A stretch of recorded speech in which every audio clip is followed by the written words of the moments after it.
Allergy હતી, આપણે asthma 10-12 વર્ષથી હતી. પછી એલર્જીની તકલીફ હતી, નાનપણથી તકલીફ હતી. એલર્જીના લીધે કફ થયા કરતો હતો. મેં બહુ બધી મેડિસિન લીધી હતી. હું ખુદ મેડિકલ ફિલ્ડમાં છું. રાત્રિના સમયે નાક બંધ જ થઈ જાય એટલે ઇન્હેલરનો ઉપયોગ રેગ્યુલર બેઝમાં મારે કરવો પડતો. કે શું એલર્જી સારી થઈ શકે? 100% એલર્જીનું નિવારણ હોય છે.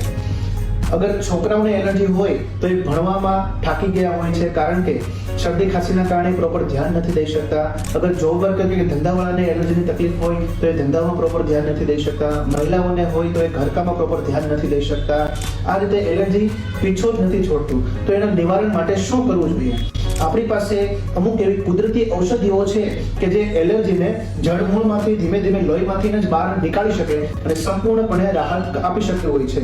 મોસ્ટલી 2 થી 3 મહિનાની અંદર જ એલર્જીની કોઈ પણ પ્રકારની એલર્જી હોય એની અંદર આ ઔષધિઓ આપને રાહત આપતી હોય છે. અત્યારે તો સાહેબ આમ ઉધરસ જેવું નામ જ નથી. ઉધરસ ક્યાં ગઈ ખોવાઈ ગઈ એમ. હવે આ હાવ સારું છે. એનો ઉપયોગ હાવ બંધ થઈ ગયો. દવા લીધા પછી પહેલાં કરતાં વધારે બહુ સારું થઈ ગયું.